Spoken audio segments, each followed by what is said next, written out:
न्यायों की किताब उसका हमने 20वां अध्याय उसका 18 से लेके 29 तक हमने पढ़ा। कुछ कुछ चीज़ें समझने की कोशिश करेंगे।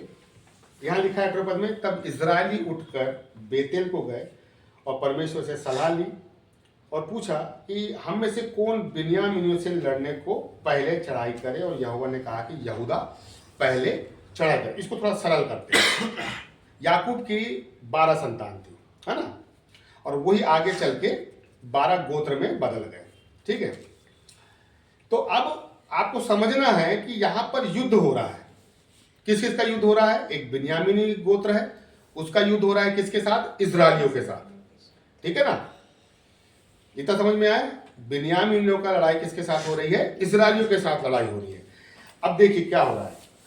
इजरायली लोग पूछ रहे हैं परमेश्वर से कि हम में से कौन बिन्यामीनियों से लड़ने को पहले चढ़ाई करे, और यहोवा क्या कह रहा है? यहूदा पहले चढ़ाई करे। अब समझना है, जब तक इसको हम गहराई से नहीं समझेंगे ना तो कहीं ना कहीं डिस्टर्ब हो जाएंगे। बिन्यामीनी एक गोत्र है और इजरायली लोग जो है वो 11 गोत्र है। मजबूत पक्ष किसका है? इजरायलियों का। और बिन्यामीनी गोत्र कौन सा है? केवल सिंगल एक गोत्र है। लेकिन इजरायलियों के अंदर 11 गोत्र है, जिसमें से यहूदा भी इंक्लूड है। अब ये इजरायली लोग जो हैं परमेश्वर के पास जा रहे हैं, सलाह ले रहे हैं कि प्रभु हम बिन्यामीनी से लड़े या क्या करें, या हमारे तरफ में से, हमारे 11 गोत्र में से कौन है जो उनके विरुद्ध में युद्ध करने जाए। ठीक है, अब देखिए, कल्पना करिए, 11 गोत्र हैं प्लस परमेश्वर भी उनके फेवर में है, और परमेश्वर बोल रहा है ठीक है 11 गोत्रों में से एक गोत्र है यहूदा चढ़ाई करे। समझ रहे हैं आप? जीवन में हमेशा याद रखें, कई बार हम परमेश्वर को जैसा जानना चाहिए वैसा नहीं जान पाते। हमें लगता है कि हमने परमेश्वर को जान लिया, ठीक है जान लिया, लेकिन परमेश्वर उतना ही नहीं है जितना हमने जाना। वो बहुत गहरा है। जितना आप डूबते जाओगे ऐसा लगेगा यार अभी तो कुछ जाना ही नहीं है। लेकिन हमें लगातार प्रयास करना है, खुदा को और गहराई से समझने की कोशिश करना है। मेरे लिए सन 2010 में भविष्यवाणी हुई थी कि मैं यूपीएससी क्रैक करके आईएएस बन जाऊंगा। कम 3 बड़े बड़े प्रॉफिट ने मेरे लिए भविष्यवाणी करी, और उस समय थोड़ा सा अपनी पढ़ाई का लेवल भी वैसे ही कुछ था। लेकिन हमने क्या किया, बस हमने उस भविष्यवाणी को लिया, पढ़ाई कम बुद्धि थी, बस इंतजार, पेपर दे के आ गए, हम कलेक्टर बन गए। रिजल्ट आया नहीं, कुछ नहीं, हम और मुझे अभी भी याद है कि चर्च के बाहर ही खड़ा था, रात को कुछ मीटिंग वगैरह थी, और उसी समय रिजल्ट आया। मैं खूब रो रहा हूं खुदा के सामने, प्रभु आपने बोला था मैं कलेक्टर बनूंगा, मेरा एग्जाम क्रैक क्यों नहीं हुआ? और चर्च में शायद क्या नाम उसका, आशीष नाग ये इस गीत को गा रहा था, तू ही मेरी प्रार्थना, और मैं खूब रो रहा हूं खुदा के सामने। मैं बोला काय का जवाब है? आपने तो बोला था कि भाई मैं कलेक्टर बनूंगा, मैं तो एग्जाम दे के आया था ना, फिर मैं कलेक्टर क्यों नहीं बना? मेरा इंटरेस्ट भी क्यों निकला? और गाना भी कैसे बज रहा है, तू ही मेरी प्रार्थनाओं का। खूब रो रहा हूं मैं। उस समय विकास भी था, विकास मेरे को देख रहा है कि भैया इतने रोते तो नहीं अचानक से क्या? जब तक खुदा को मेरे में जितनी दिमाग था, जितनी मेरी सोच थी, उस हिसाब से जितना मैंने समझा था, मैं खुदा को उसी बुद्धि से मैं खुदा को क्या करने लगा? व्यवहार करने लगा। लेकिन जब व्यक्ति खुदा में लगता है, लगातार बना रहता है, तो वो धीरे धीरे खुदा को गहराई से जानने लगता है। बहुत समय के बाद समझ में आया कि भाई खुदा के बोलने का मतलब ये नहीं कि कलेक्टर बन जाऊंगा और मैं झाड़ के नीचे बैठूं और बिल्कुल सब बल्ले बल्ले हो जाएगा। लेकिन खुदा ये बताना मांगता है कि बेटा युद्ध के समय घोड़ा तैयार तो होता है, परंतु जीत यहोवा से होती। घोड़ा तैयार किसको करना है? मेरे को करना है ना बाबा, पढ़ाई तो मेरे को करना है ना, उस लेवल के तक मुझे जाना पड़ेगा ना। अब हम क्या सोच रहे थे, बैठे रहो, प्रभु हमको कलेक्टर बना देगा। एक स्टडी से एग्जाम में निकाल पाए 10-15 साल में, कलेक्टर तो बहुत बड़ी बात हो गई। लेकिन यहां पर परमेश्वर बोल रहा है कि यहूदा जो है वो चढ़ाई करे। अब सोचिए, परमेश्वर यदि बोल रहा है तो परमेश्वर का बोला हुआ कैसे टल सकता है? ये तो असंभव चीज है ना, कि यदि परमेश्वर बोल रहा है, चलो वहां तो प्रॉफिट बोला, तो प्रॉफिट की तो सोच में, विचार में बहुत सारी गड़बड़ी हो सकती है। मान लिया कि भाई चलो उसने उस आत्मा से नहीं बोला। लेकिन यहां तो डायरेक्ट परमेश्वर बोल रहा है कि पहले जो है बिन्यामीनी के विरोध में पहले यहूदा चढ़ाई करे। और देखो क्या हुआ, तब इजरायली ने सवेरे उठकर गिबा के सामने डेरे डाले और इजरायली पुरुष बिन्यामीनी से लड़ने को निकल गए और लड़ने को गिबा में 21वें पद में लिखा है, तब बिन्यामीनी ने गिबा से निकलकर उसी दिन 22,000 इजरायली पुरुषों को मार के मिट्टी में कुछ उल्टा पुल्टा नहीं लग रहा। 11 गोत्र एक तरफ, परमेश्वर एक तरफ, ऊपर से परमेश्वर बोल रहा है कि बेटा तू जा लड़ाई करने। उल्टा वो लोग बिन्यामीनी लोग इजराइल लोगों को, कितने लोगों को, 22,000 लोगों को मार डाले। मतलब मेरे को यह समझ में नहीं आता कि जब परमेश्वर ने बोला है कि तू जा युद्ध कर, तो फिर मैं युद्ध कैसे हार सकता हूं? ये तो असंभव वाली चीज है ना। लेकिन वही तो समझना है, यही तो लॉजिक है, यही तो प्रकाशन है कि हम खुदा को वैसा नहीं समझ पा रहे। हम खुश हो जाते हैं, इजराइल लोग खुश हो गए, अरे अब तो जाओ पाती बांधो, यहूदा चढ़ाई करेगा, बिन्यामीन को मारेगा और अपने अपने घर। लेकिन देखो उसके आगे, तब बिन्यामीनी ने गिबा से निकलकर 22,000 इस्राएलियों को मार के मिट्टी मिला दिया। 22वां पद, तो भी इजरायली पुरुषों ने साहस करके उसी स्थान में जहां उन्होंने पहले दिन पाती बांधी थी फिर पाती। जीवन का सबसे अहम पॉइंट, जीवन का सबसे वो केंद्र बिंदु जहां पर व्यक्ति या तो विश्वास में आगे बढ़ जाता है या फिर विश्वास से पिछड़ जाता है। ये लोग इजराइल लोग जिसमें 22,000 लोग मर गए, इन्होंने परमेश्वर से नहीं बोला कि प्रभु हमने तो तेरे से पूछा था, प्रभु हमने तो तेरे से सलाह किया था, फिर हमारे 22,000 लोगों का नुकसान क्यों उठाना पड़ा हमें। इन इजरायली लोगों ने एक बार भी परमेश्वर पे क्वेश्चन मार्क नहीं लगाया। उन्होंने ये नहीं बोला कि प्रभु ऐसा तो नहीं था कि हमने बिना पूछे आपसे हम युद्ध करने चले गए, हमने तो आपसे पूछा था।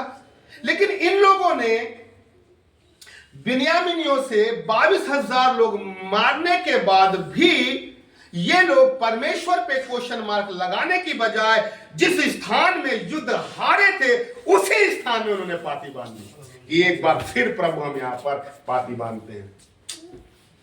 यही समझना है कि जहां हमने युद्ध हारा है, जहां हमने विषम परिस्थितियों का सामना किया है, जहां पर हमने अपमान झेला है, जहां पर हमने बहुत सा नुकसान झेला है, वहीं पर हमें पाती बांधना है। प्रभु इसी जगह से तू उठा के खड़ा करेगा। मैं अगर उस स्थान को जहां मेरी बेइज्जती हुई है या उस स्थिति को, परिस्थिति को, उस कठिनाई के दौर को या उस ऑफिस को या उस घर को या उस कलीसिया को जहां मेरे विरोध में मैंने बहुत नुकसान उठाया है, यदि मैं वहां से उठकर मैं किसी और स्थान में चले जाऊं तो मैं उस स्थान में कैसे युद्ध को जीतूंगा।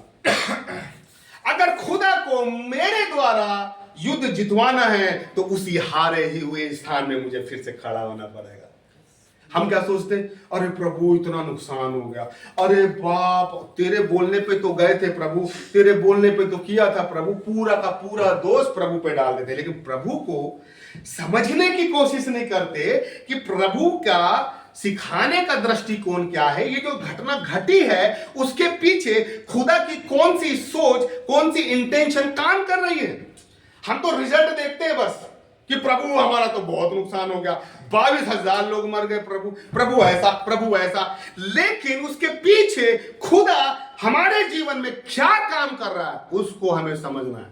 हम रिजल्ट देखते हैं, रिजल्ट नहीं, खुदा बोल रहा है रिजल्ट नहीं, इंट्रोडक्शन देखो, इंट्रोडक्शन।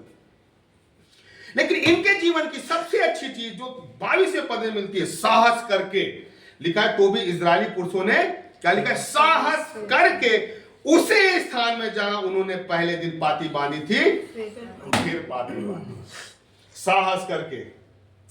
कई बार हम सोचते हैं हमें कोई जब हम निगेटिव होते हैं ना, हमें लगता है कोई हमें साहस देता है, ऐसा लगता है कि यार कोई हमें बताए।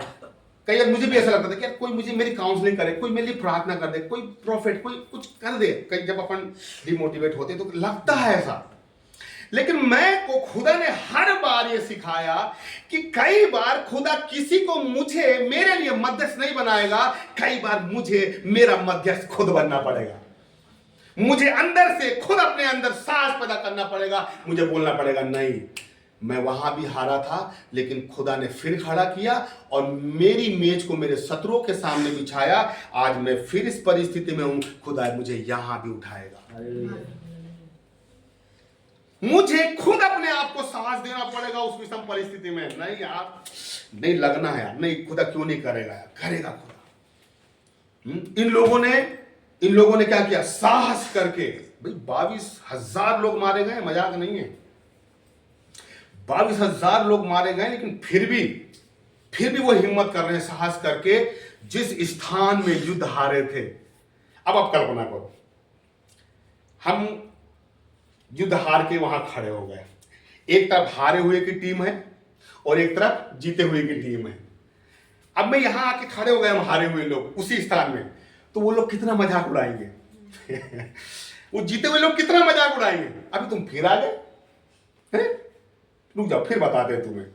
तो आप ये सोचो कि जो हारे हुए लोग हैं उस परिस्थिति में उन्हें डर है कि यार कल भी हम हारे हैं, परमेश्वर हमारे तरफ है तब भी हम हारे हैं, 22,000 लोगों का हमने नुकसान उठाया है, प्लस ये लोग जो जीते हुए लोग हैं ये हमें टोंट मार रहे हैं। इधर के चेहरे पूरे हारे हुए टीम के पूरे चेहरे मुरझाए हुए हैं, उधर की टीम के पूरे चेहरे खिले हुए हैं। अब कल्पना करो, उस दृश्य को थोड़ा इमेजिन करने की कोशिश करो, तो ये लोग कैसी विडंबना में होंगे, किस साहस के साथ वहां पर खड़े होंगे।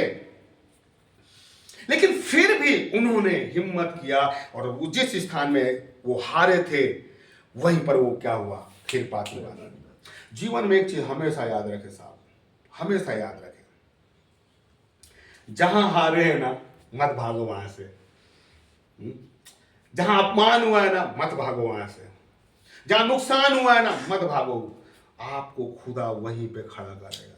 और मैं आपको बताऊं, खुदा खड़ा करता है ना तो ऐसा नहीं खड़ा कर देता बिल्कुल, हाँ 10 लोग 20 लोग, खुदा खड़ा करता है ना तो बड़े बड़े लोग देखते रह जाते हैं।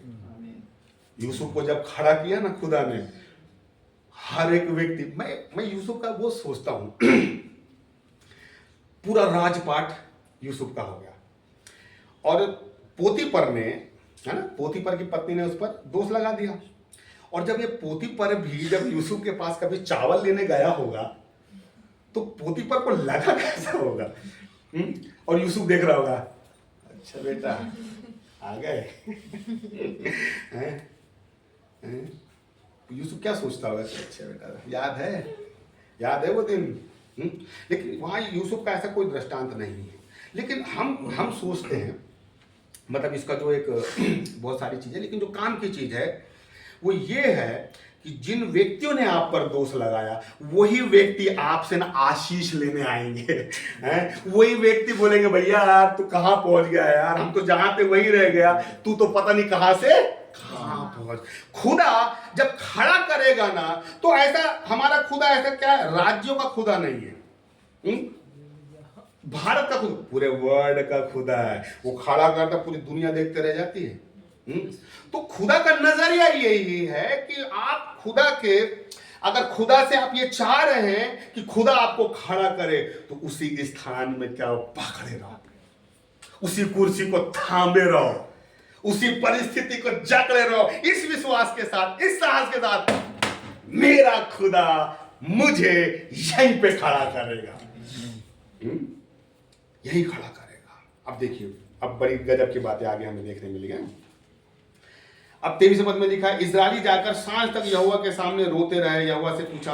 अब देखिए दूसरी बार है ये, अब दूसरी बार ये जाके परमेश्वर से फिर सलाह ले रहे हैं, क्या हम अपने भाई, अब देखिए क्या लिखा है, हम अपने भाई बिन्यामीनियों से लड़ने को फिर पास जाएं। यहोवा ने कहा हाँ उन पर। आप देखो साहब ये दूसरी बार सलाह ले रहे हैं कि प्रभु जाए, लड़े नहीं लड़े, तो प्रभु बोलता है हाँ उन पर चढ़ाई करो। अब क्या हो रहा है, तो 24वें पद में लिखा है कि इजरायली और बिन्यामीनी क्या हुआ, एक दूसरे के निकट पहुंचे। और 25वें पद में लिखा है, बिन्यामीनियों ने दूसरे दिन उनका सामना करने को गिबा से निकलकर फिर 18,000 इजरायली पुरुषों को मार के, जो सब के सब तलवार चलाने वाले थे, मिट्टी में। अरे बाप रे, ये क्या कहानी हो गई। फिर बिन्यामीनियों ने क्या किया, दूसरे दिन बिन्यामीनियों ने फिर इजराइल लोगों को दौड़ा के मारा। और तो क्या लिखा है, 18,000 तलवार चलाने वाले थे। उस जमाने में तलवारें गिने चुने लोगों के पास हुआ करती थी, लेकिन सोचो 22,000 पहले दिन, 18,000 दूसरे, 40,000 लोगों का नुकसान हुआ है। वो भी किसके कहने पे? परमेश्वर के। क्योंकि परमेश्वर तो बोल रहा है भाई जाओ लड़ो, लड़ो, जाओ लड़ लो, है? चलो एक बार का झटका हम सहन कर सकते हैं कि हाँ प्रभु चलो इतना नुकसान हम झेल लेते हैं, हम साहस करके फिर उस स्थान में खड़े हो गए और फिर प्रभु से पूछ रहे प्रभु एक बार तो फंस गए थे बाप, एक बार तो 22,000 का नुकसान हो गया प्रभु जी, 22,000 नहीं 22,000 लोगों का, है ना, रुपए मत समझना। और दूसरे दिन फिर क्या हुआ? दूसरे दिन प्रभु फिर हम तेरे पास आए, रो रहे हैं, गिड़गिड़ा रहे, प्रभु करे लड़े नहीं लड़े, बोलता प्रभु लड़ो। और कितने लोग मारे गए? 18, 40, 2 दिन में 40,000 लोग मारे गए। अब आप कल्पना करो इनके दिमाग में, जिन्होंने नुकसान उठाया है, इनके दिमाग में क्या आ रहा होगा? प्रभु के लिए क्या आ रहा होगा, अपने लिए क्या आ रहा होगा, और बिन्यामीन के लिए क्या आ रहा होगा? जब व्यक्ति जब हार जाता है, जैसे जब मेरा यूपीएससी का रिजल्ट में फेल हुआ तो मेरे दिमाग में तो बहुत कुछ आ रहा था। अपने लिए भी आ रहा था, प्रभु के लिए भी आ रहा था, और वो आशीष के लिए भी आ रहा था कि तू गाना क्यों गा रहा है। सबके लिए आ रहा था। विकास मेरे को देख के गया, उस पर भी गुस्सा था। मेरे को रोने भी नहीं दे रहा। कल्पना करो, क्योंकि हारे हुए परिस्थिति में जो व्यक्ति जिस चीज को फेस करता है ना, वो उससे अच्छा कोई नहीं जानता। अब ये जो बिन्यामीनी लोग हैं, ये जो इजरायली लोग हैं जो हार चुके हैं, 2 युद्ध हार चुके हैं, इतने लोगों का नुकसान उठाया है, लेकिन अब ये क्या करने जा रहे हैं वो समझना है अपन को। ठीक है, क्या हुआ? 26वें पद में, तब सब इजरायली वरन सब लोग बेतेल को गए और रोते हुए यहोवा के सामने।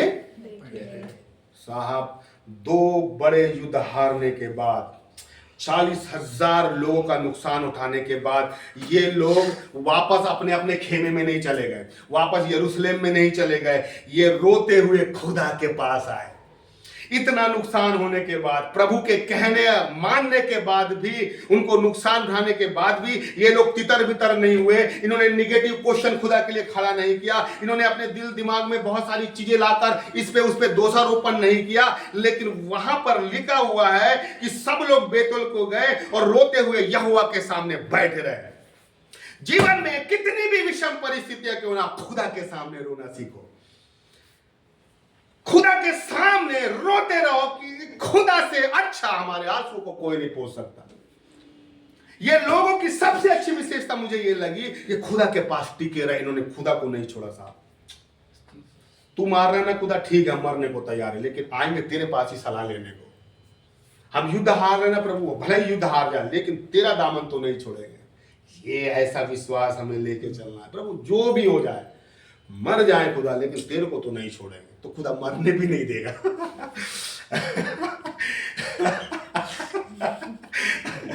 मरने भी नहीं देगा खुदा।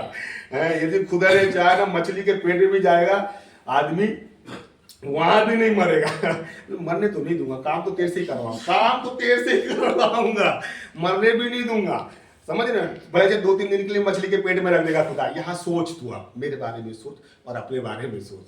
ये खुदा है, खुदा को समझना है। अब देखो इसके बाद बड़ी अच्छी चीजें लिखी है। इन्होंने क्या किया? बैठे रहे, उपवास किया, होम बलि चढ़ाया। ठीक है ना? 28वें पद में लिखा है, थोड़ा से नीचे से पढ़ते हैं अपन। देखो उन्होंने पूछा, क्या हम एक और बार अपने भाई बिन्यामीनी से लड़ने को निकले या उनको छोड़ दे? अब देखिए, हमेशा 2 शब्द लेके चल रहे हैं, लड़े या छोड़ दे। ठीक है ना? फिर बोल रहा है यहोवा ने कहा। अब देखो, अब यहोवा कह रहा है, यहोवा ने कहा चढ़ाई कर। अभी तीसरी बार परमेश्वर बोल रहा है चढ़ाई कर। 2 बार तो युद्ध हार चुके, तीसरी बार। लेकिन इसके बाद क्या बोल रहा है? चढ़ाई कर, क्योंकि कल मैं उनको तेरे हाथ में धर दूंगा। समझ रहे हैं? तीसरी बार जब वो लोग खुदा में लगे रहे ना, तो खुदा ने बोला चल अब युद्ध कर, अब मैं उनको तेरे हाथ में कर दूंगा। इसका मतलब यह है कि जीवन में कितनी भी कठिन परिस्थितियां बनी रहे और वो परिस्थितियां हमें हराने की कोशिश करे, वो परिस्थितियां हमारा नुकसान करने की कोशिश करते रहे, या कितनी भी हानि हमें क्यों ना उठाना पड़े, खुदा के सामने बैठे रहें, एक समय आएगा कि खुदा हमारे जीवन की परिस्थिति को बदल देगा। लेकिन उस परिस्थिति को बदलने तक आपको खुदा की बाट जोते रहना है, आपको खुदा के लिए बताते रहना, प्रभु तू भगाएगा भी तो हम नहीं भागेंगे, आएंगे तेरे चरणों के नीचे ही। प्रभु भले ही नुकसान उठाना पड़ा लेकिन आएंगे तेरे पास, प्रभु भले ही हानि उठाना पड़े लेकिन आएंगे तेरे पास। यार जब कोई बच्चा, अब किसी बच्चे को भगा, जैसे आ भी ले मेरा बच्चा, अब भगाओगे ना वो आएगा आपके पास ही, मारोगे तो आएगा आपके पास। बच्चों में सबसे अच्छी क्वालिटी क्या है मालूम? मारोगे तो आएगा आपके पास। अरे यार, इसलिए प्रभु ने बोला बालक के समान बनो। और ये लोग भी देखो हार रहे हैं और खुदा ही उनको हरा रहा है, ठीक है ना, कि जाओ चढ़ाई करो, जाओ चढ़ाई करो, जाओ चढ़ाई करो, लेकिन ये वापस आ रहे हैं खुदा के पास। हमारी धुरी, हमारा केंद्र खुदा है। जीवन में कहीं भी आंसू नहीं कर रहे हो, जीवन में किसी भी परिस्थिति का सामना कर रहे हो, किसी ने आपकी बेइज्जती किया हो, नुकसान, लेकिन जाओ आप खुदा के पास और एक समय आएगा कि खुदा हमारे जीवन के सारे दुखों को दूर कर देगा, हमारे आंसू को पोंछेगा। एक बड़ी अच्छी गवाही में सुन रहा था रेनहार्ड बूंके की। उनको साउथ अफ्रीका में बुलाया गया, वहाँ उन्हें प्रचार किया। तो एक बार वो जब उनके कोई व्यक्ति उन्हें घुमाने लेके जा रहा था तो बड़ा डीजे का साउंड आ रहा था। तो इन्हें बोला यार यहाँ क्या है? बोले यहाँ डीजे। और जब ये डीजे में गए तो देखा तो भाई डीजे में क्या था, वहाँ पर पूरे जवान लोग, कोई दारू, कोई गांजा, कोई ये, कोई वो, वहाँ पर सब लोग नाच रहे हैं, लड़के लड़कियाँ, बोले हजारों लड़के, इतना बड़ा वो था क्लब, नाच रहे हैं वहाँ पर। जैसे ही रेनहार्ड जी ने ये देखा तो बेचैन हो गया, यार इतने जवान लोग शैतान के कब्जे में, नसों के कब्जे में। तो रेनहार्ड ने वहाँ का जो ऑनर था उनसे बोला मुझे आप केवल 5 मिनट दीजिए, 5 मिनट दीजिए, मैं कुछ माइक से बोलना चाहता हूँ। तो वो मना कर दिया, बोले नहीं ऐसा कुछ नहीं है, हम आपको मौका नहीं देंगे। पर पता नहीं वो ऐसा बोलते हैं कि इन्होंने जब दूसरी बार उनसे रिक्वेस्ट किया, ठीक है ना, तो वो मना भी नहीं कर पाए और उन्होंने बोला कि आप कल आइएगा, ठीक है। अब रेनहार्ड जी अपने मीटिंग वगैरह, अब देखो कल्पना करो, वो ये बोलते हैं रेनहार्ड जी कि जिस जगह में मीटिंग के लिए गया हूँ वहां के प्रचार की तैयारी नहीं कर रहा हूँ, मैं कहाँ के प्रचार की तैयारी कर रहा हूँ, वो क्लब के हजारों लोगों के लिए प्रचार की तैयारी कर रहा हूँ। बोले यहाँ का सेशन तो मैंने जैसे तैसे निपटाया, प्रचार किया, और जब बोले मैं वहां पर गया और 5 मिनट उन्होंने वहां पर प्रचार किया, और वो ऐसा बोलते हैं कि जब उन्होंने वहां पर गए, उन्होंने माइक लिया, माइक लेने के बाद जब डीजे बंद हुआ, पूरे जवान जितने भी लड़के लड़कियां थे खड़े हुए और उन्होंने वहां पर प्रचार किया। 5 मिनट जो भी उन्होंने बोला, और वो ऐसा कहते हैं कि पवित्र आत्मा का ऐसा फ्लो हुआ कि सब लोग जवान घुटनों में आ गए, पूरे लोग घुटने में आ गए, और वो वहां से फिर रुखसत होके अपने वापस देश में आ गए। फिर 2 साल के बाद या जो भी समय था, उस समय के बाद उन्हें फिर से साउथ अफ्रीका बुलाया गया और ये गए। तो फिर वहीं से गुजरे, तो उन्हें वहां से फिर वो आवाज आ रही थी, तो इन्हें सोचा यार ये जगह तो है, चलो देखते जाके। तो जब ये उस जगह गए तो वहां पर वो जो क्लब था वो चर्च में बदल चुका था, और जितने जवान नशा कर रहे थे उनमें से कई जवान वहां पर ड्रम बजा रहे हैं, वहां पे ढोलक बजा रहे हैं, जितने जवान थे, कोई पास्टर है वहां पे, जितने जवान थे अलग अलग इंस्ट्रूमेंट बजा रहे थे। आपके 5 मिनट 1000 लोगों की जिंदगी बचा सकते हैं, लेकिन उसके लिए हमें खुदा के पास वापस लौट के आना है और खुदा को अपने जीवन में काम करने का मौका देना है। और एक समय आएगा कि खुदा हमें उस लेवल में लेके जाएगा जिस लेवल में रेनहार्ड जी थे। भाई ऐसा हो नहीं सकता कि खुदा रेनहार्ड जी से प्यार करे, बहुत 100% करे और अंशु से 10% करे, ऐसा खुदा का स्वभाव ही नहीं है। अगर खुदा उनसे 100 कर रहा है तो इनसे भी 100 कर रहा है। लेकिन क्या बात है कि खुदा उनको उतना इस्तेमाल कर रहा है और हमें उतना इस्तेमाल नहीं कर रहा, तो वो हम जानते हैं कि हमारे में अंदर अभी उतना समर्पण नहीं है। लेकिन इस अध्याय में हमने सीखा कि अब मैं एक जो सवाल मैं आपके लिए छोड़ के जा रहा हूं कि खुदा के 2 बार बोलने के बाद चीजें वो युद्ध क्यों नहीं जीते? ऐसा क्या कारण था कि खुदा के बोलने के बाद भी वो लोग युद्ध हार गए? और सबसे अच्छी चीज जो इस पूरे चैप्टर की सबसे अच्छी चीज ये थी कि साहब हमें उस हारे हुए स्थान में ही पाती बांधना, डट कर रहना है। आप ये ना उस स्थिति में ये ना सोचे कि प्रभु ये मेरे बारे में क्या सोचेगा, प्रभु ये मेरे बारे में क्या सोचेगी, प्रभु यही तो मैंने बेइज्जती झेली है, यही तो अपमान झेला, यही तो नुकसान उठाया है, ये लोग मेरे बारे में क्या बोलेंगे। आपको लोगों के चेहरे को नहीं देखना है, लेकिन आपको इस बात को देखना है कि खुदा इसी समय में, आने वाले दिनों में इन्हीं लोगों के बीच मुझे खड़ा करेगा और मेरी मेज इन्हीं लोगों के बीच में बिठाएगा। प्रार्थना करें, हम लोग खड़े हो जाएं बिठाकर।